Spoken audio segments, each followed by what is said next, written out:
Hello, welcome to this week's Bible study from Messiah Lutheran Church. My name is Pastor Chris, and today we're simply going to talk about the gospel text for Sunday, as I am not preaching on the gospel text on Sunday, and I have trimmed it. It was already trimmed down, which should make you suspicious, and I'm going to trim it down even further.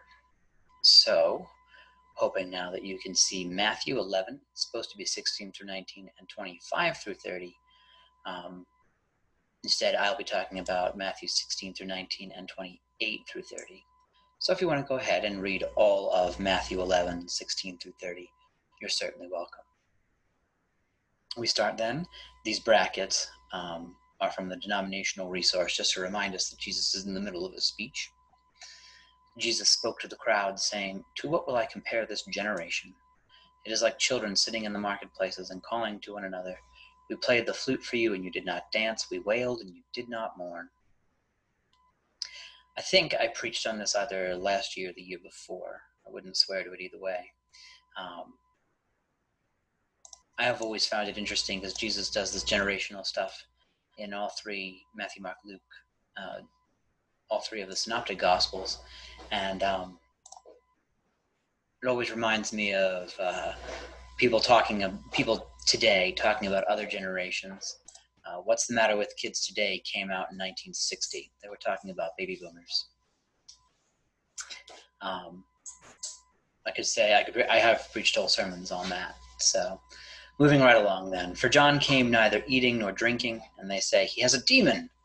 The Son of Man came eating and drinking, and they say, "Look, a glutton and a drunkard, a friend of tax collectors and sinners." Yet wisdom is vindicated by her deeds. And folks are just never happy, right? It doesn't matter what you do, who you're doing it to, when you're doing it. Folks are just never happy. They just wanted to dislike John, and they just wanted to dislike Jesus, and so they disliked them for the exact opposite reasons. Had nothing to do with actual reason. And we finish up here then with Jesus. "Come to me, all you that are weary and are carrying heavy burdens, and I will give you rest. Take my yoke upon you and learn from me, for I am gentle and humble in heart, and you will find rest for your souls. For my yoke is easy and my burden is light." Now, there's two ways, I think, principally to understand this. It's Jesus and me yoked together, pulling the load.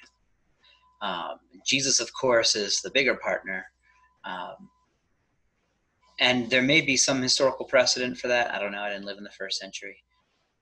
At the same time, I think it's much more likely that Jesus... Hi, sweetie. Hello.